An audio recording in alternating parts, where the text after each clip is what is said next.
Today we are going to continue learning and celebrating from authors and illustrators who can teach us more about Hispanic heritage. So we get to read a story called Amelia's Road.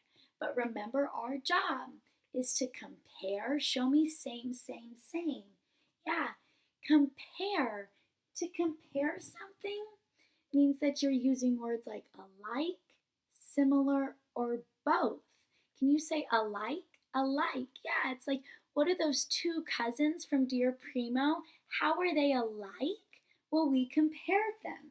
But good readers also know how to contrast, which means how are things different?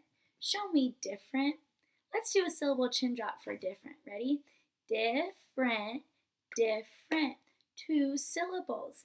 And we're going to focus on contrasting and comparing today. And then at the end of our story, you're going to help me use our tool. Does anyone remember what this tool is called? It's a Venn diagram. We're going to use our tool to track our information. Now remember, good readers sitting up so straight and tall. Good readers turn on their thinking brains. Good readers think about, what's my job? Oh yeah, it's to think about how are things the same and different. So today when we read Amelia's Road, you're going to compare it to yourself. Touch yourself. Yep. You're going to compare it to you. How are you and Amelia the same or different? Sitting up so straight and tall. Put your hands in your lap, in your lap. Amelia Louise Martinez hated roads. Straight roads, curved roads, dirt roads, paved roads, roads leading to all manner of strange places, and roads leading to nowhere at all. Amelia hated roads so much that she cried every time her father took out a map. The roads Amelia knew went to farms where workers labored in sun-struck fields and lived in grim, gray shanties. Los Caminos. Can you say that word? Los Caminos. The roads were long and cheerless. They never went where you wanted them to go. And Miss Shea looked up how to pronounce that word because she doesn't speak Spanish, but it's important that I try my best to pronounce it correctly. Amelia wanted to go someplace where people didn't have to work so hard. She didn't want to have to move around or live in labor camps. Her house would be white and tidy with blue shutters at the windows and a fine old shade tree growing in the yard. She would live there forever and never worry about Los Caminos again. It was almost dark when their rusty old car pulled a stop in front of cabin number 12 at the labor camp. Is this the same cabin we had last year? Amelia asked, but nobody remembered. It didn't seem to matter to the rest of the family. It mattered to Amelia. From one year to the next, there was nothing to show Amelia had lived here, gone to school in this town, and worked in these fields. Amelia wanted to belong. Maybe someday, said her mother, but that wonderful someday never seemed to come. So let's think about our main character, Amelia, and how she might be feeling right now. Tell me some descriptive words that would describe Amelia's emotions. Yeah, maybe heartbroken or devastated. So is there a time that you felt like Amelia? You've had feelings that are the same as Amelia. So is Miss Shea. But I've never had to go to a labor camp, so that's one way that we're different. Amelia must have to show a lot of resilience. Remember, resilience means you keep going even when it gets so tough. Mama, Amelia asked, where was I born? Miss Martinez paused for a moment and said, where? Let me see. Must have been in Yuba City because I remember we were picking peaches at the time. That's right, peaches, said Mr. Martinez, which means you were born in June. Amelia sighed. Other fathers remembered days and dates, but hers remembered crops. Mr. Martinez marked all the important occasions of life by the never-ending rhythms of harvest. The next day, everybody got up at dawn. Dawn is when the sun is rising, so it was still even a little bit dark when Amelia got up. From 5 to almost 8 in the morning, Amelia and her family picked apples, Even though she still felt sleepy, Amelia had to be extra careful so she wouldn't bruise the fruit. By the time she had finished her morning's work, Amelia's hands stung and her shoulders ached. She grabbed an apple and hurried off to school. So, me and Amelia both go to school every day. That's how we're the same. But it's different that Amelia has to wake up and do her morning work on the labor camp. Last year, Amelia spent 6 weeks at Fillmore Elementary School, and not even the teacher had bothered to learn her name. This year, the teacher bothered. She welcomed all the new children to her classroom and gave them name tags she wore. She wore a name tag herself. It said Mrs. Ramos. Later, Mrs. Ramos asked the class to draw their dearest wishes. Share with us something that's really special to you. Amelia knew exactly what that would be. She drew a pretty white house with a big great tree in the front yard. When Amelia finished, Mrs. Ramos showed her picture to the whole class. Then she pasted a big red star on top. By the end of the day, everybody in class had learned Amelia's name. Finally, here was a place she wanted to stay. See, Amelia feels included and a part of a community. There's been times that I feel like that when I'm in my classroom with my kids too. That's how we're the same. Amelia couldn't wait to tell her mother about this wonderful day. Feeling as bright as the sky, she decided to look for a shortcut back to camp. That's when she found it, the accidental road. Miss Shea was taking notes, so she has some notes on the pages already. Amelia called it the accidental road because it was narrow and rocky, more like a footpath that happened by accident than somebody built it on purpose. She followed it over a grassy meadow, through clumps of bushes, and down a gentle hill. There, where the accidental road ended, stood a most wondrous tree. It was old beyond knowing and quite the sturdiest, most permanent thing Amelia had ever seen. When she closed her eyes, she could even picture it in front of her tiny white house. Amelia danced for joy, her black hair flying as she twirled around and around the silent meadow. So we're going to pause because it's the middle of the story. We're going to go create a Venn diagram and add some of our thoughts to it, and then get back to the story.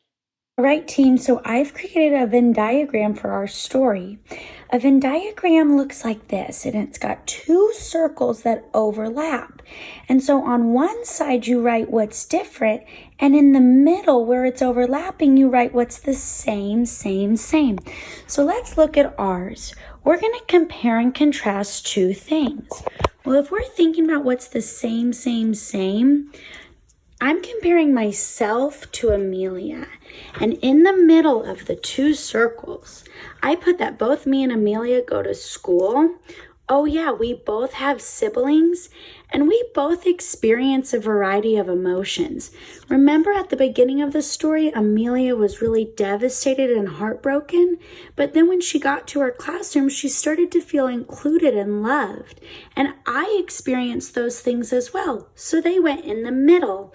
But let's think about how we are different. Yep, show me different. Well, Amelia's family is nomadic. Can you say the word nomadic? Nomadic. Nomadic means they move around a lot. And my family stays in one home. Amelia harvests in a labor camp. And so I'm remembering about her dad.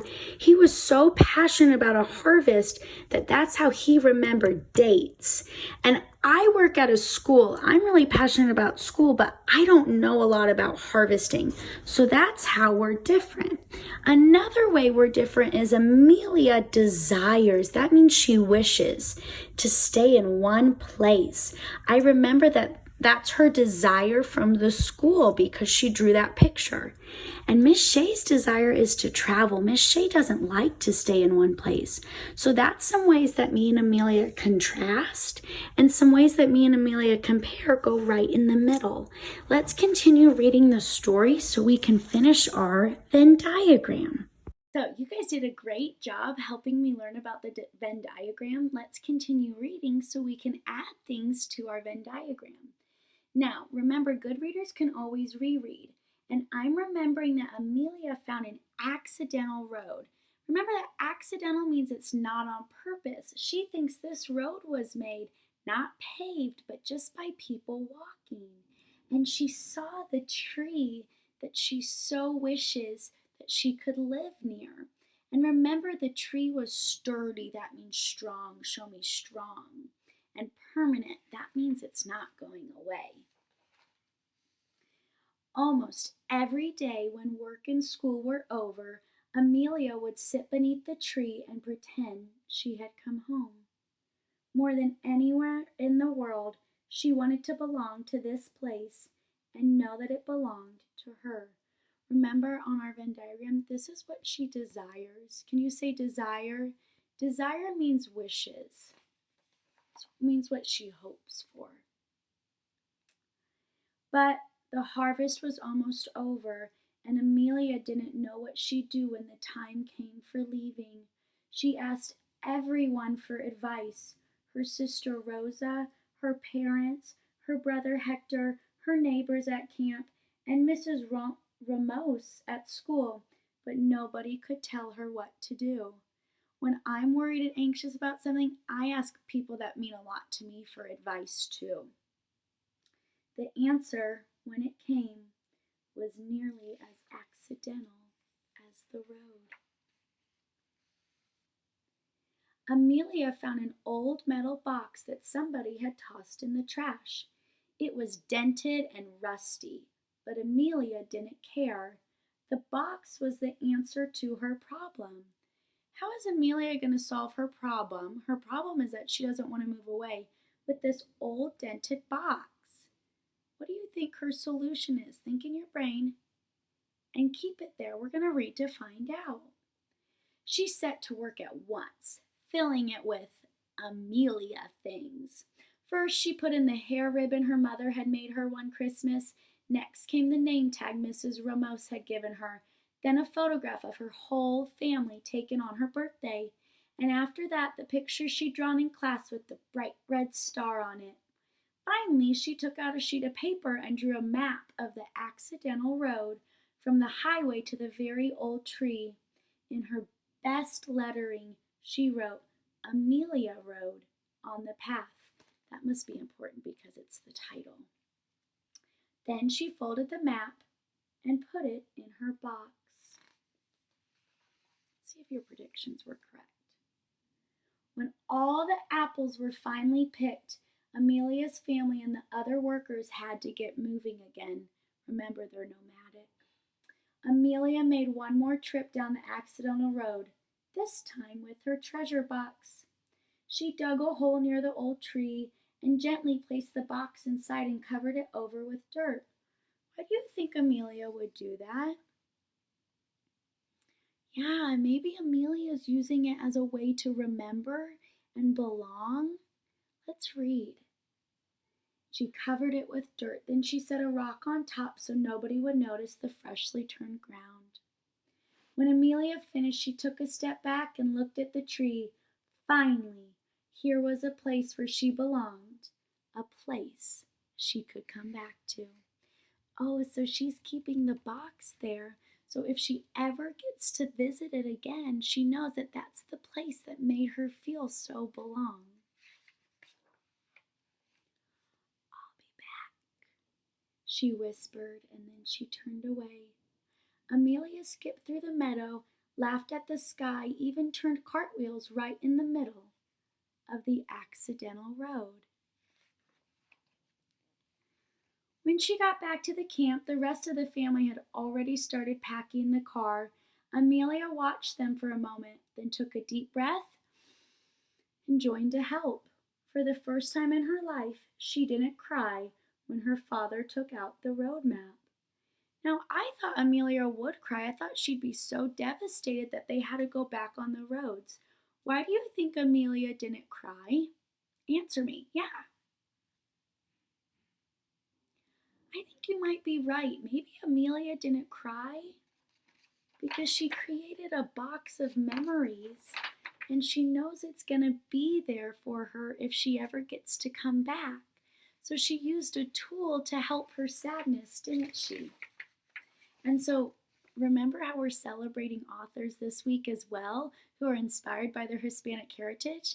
Lucky for us, the author left a note, and I'm going to read that. Amelia Louisa Martinez and her family, and thousands like them, are often referred to as migrant farm workers.